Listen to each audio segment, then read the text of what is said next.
আসসালামু আলাইকুম। আশা করি সবাই ভালো আছেন। এটা আমাদের জন্য খুবই ভালো একটা নিউজ যে বর্তমানে জার্মানিতে ল্যাঙ্গুয়েজ কোর্স করার জন্য আসা যায়। সো এই কোর্স করার জন্য যে ভিসা, সেই ভিসার জন্য যে রিকোয়ারমেন্ট, আমি আজকে সেই রিকোয়ারমেন্ট নিয়েই কথা বলবো। এই ভিডিওটা একটু বড় হইতে পারে কারণ আমি সবগুলো রিকোয়ারমেন্ট বলবো এবং এটার ডিটেলস আমি ব্যাখ্যা দেওয়ার চেষ্টা করব, সেক্ষেত্রে একটু বড় হইতে পারে।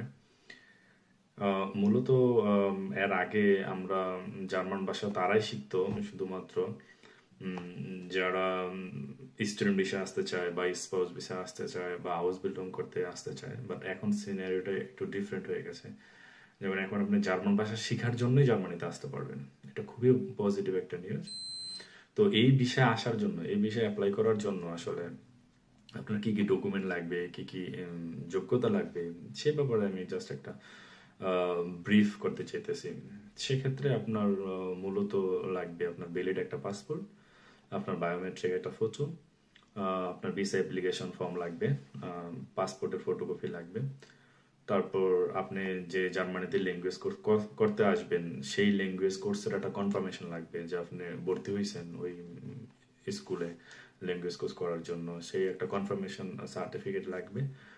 ওই স্কুলে যে আপনি পেমেন্ট করে ফেলছেন, লাইক ল্যাঙ্গুয়েজ যে কোর্স করতে আসবেন এখানে যে পে করছেন আপনি, সেই পেমেন্ট কনফার্মেশনের একটা সার্টিফিকেট লাগবে। ইন দ্য মিন টাইম আপনি যে জার্মান ল্যাঙ্গুয়েজ শিখতে আসলে ইন্টারেস্টেড, ইভেন আপনার জার্মান ল্যাঙ্গুয়েজ আপনার বেসিক দক্ষতা আছে, সেটার একটা প্রুফ লাগবে। সেটা কি হইতে পারে A1 বা A2, মোস্টলি বলা যেতে পারে A2 একটা সার্টিফিকেট থাকলে আপনার ফার্দার ল্যাঙ্গুয়েজ ডেভেলপমেন্টের জন্যই আপনি জার্মানিতে আসতেছেন। ফর এক্সাম্পল B1 B2 করার জন্য আপনি আসতেছেন, কারণ জার্মানিতে প্রফেশনাল লাইফে ঢুকতে গেলে আপনার B1 B2 লাগে। সেক্ষেত্রে বেসিকটা যদি আপনার বাংলাদেশে অলরেডি করা থাকে, এম্বাসি এটাই দেখতে চায় যে আপনি অলরেডি A1 A2 বাংলাদেশে করছেন। তারা অলরেডি মেনশন করছে যে গোয়েতে যদি আপনার A2 সার্টিফিকেট থাকে বা A1 A2 সার্টিফিকেট থাকে, বেসিক ফাউন্ডেশনটা থাকে, তাইলে আপনি B1 B2-র জন্য এখানে স্কুলে ভর্তি হতে পারেন। সেটাই করার জন্য আপনি মূলত আসতে পারবেন। আপনার একদম জিরো হইলে কিন্তু আপনি অ্যাপ্লাই করতে পারবেন না। ওরা দেখবে যে আপনি মূলত ইন্টারেস্টেড কিনা। এটা আসলে একটা প্রুফের জায়গা যে আপনার অলরেডি A2 সার্টিফিকেট আছে।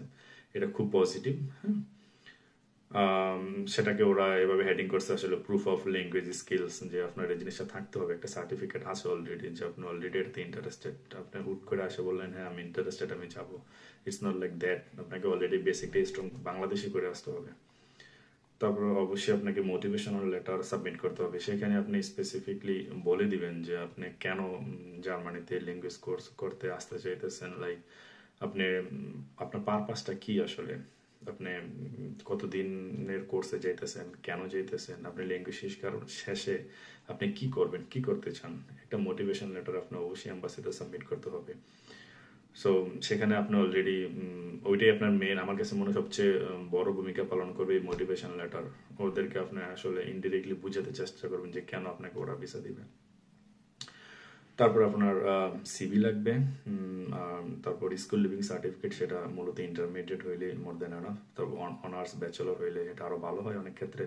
ফর অ্যান এক্সাম্পল, কেউ যদি আপনি মনে করেন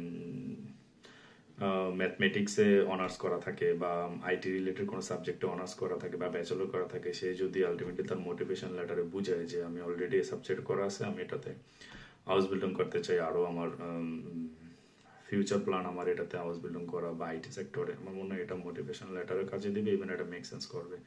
ইন দ্য মিন টাইম কেউ যদি আপনার মনে করেন অ্যাকাউন্টিং ব্যাকগ্রাউন্ডে থাকে, সে হয়তো বলতে পারে যে আমি ইন ফিউচার ব্যাংকিং সেক্টরে হাউস বিল্ডিং করতে চাই, যেহেতু আমার অলরেডি ব্যাচেলর ব্যাংকিং সেক্টরে আছে বা অ্যাকাউন্টিং সেক্টরে আছে, that will make sense. So but minimum requirement হচ্ছে আপনার স্কুল লিভিং সার্টিফিকেট, সেটা সাধারণত ইন্টারমিডিয়েটই মনে করা হয়। তারপরে যেটা লাগবে সেটা হচ্ছে হেলথ ইন্স্যুরেন্স। এটা একদম নর্মাল প্রসেস। আপনি বাকি ওই উপরে সবগুলো কনফার্ম হইলে হেলথ ইন্স্যুরেন্স, এবং জার্মানিতে একদম সহজ, আপনি অনলাইনে হেলথ ইন্স্যুরেন্স কাভারেজ নিয়ে নিতে পারবেন। আরেকটা যেই গুরুত্বপূর্ণ বিষয় আসে সেটা হচ্ছে ব্লক অ্যাকাউন্ট। এখন এই ব্লক অ্যাকাউন্টটা ডিপেন্ড করে আপনি কত মাসের কোর্সে আসতেছেন। লাইক আপনি যদি 6 মাসের কোর্সে আসেন, অবশ্যই আপনি 6 মাসের ব্লক অ্যাকাউন্ট করতে হবে। আপনার ল্যাঙ্গুয়েজ যদি 12 মাসের একটা ডিউরেশনে থাকে, আপনার 12 মাসের একটা ব্লক অ্যাকাউন্ট করতে হবে। এখন পার মান্থে 1091 ইউরোর মতন আপনার ব্লক অ্যাকাউন্ট করতে হবে। এবার সেক্ষেত্রে কারো যদি আবার কোনো নির্দিষ্ট লোক থাকে, পরিচিত লোক থাকে যে স্পন্সর করতে পারবে, সেটাতে এটা কাভারেজ করা যায়। বাট মোস্টলি আপনার যদি ফর এক্সাম্পল A2 করা থাকে, আপনি B1 B2 কোর্সে যদি ভর্তি হন কোনো স্কুলে, সেটা ডিউরেশন হয়তো 9 মাসও হইতে পারে। দুইটা কোর্স 9 মাসের, সেক্ষেত্রে আপনার 9 মাসের ব্লক অ্যাকাউন্ট লাগবে।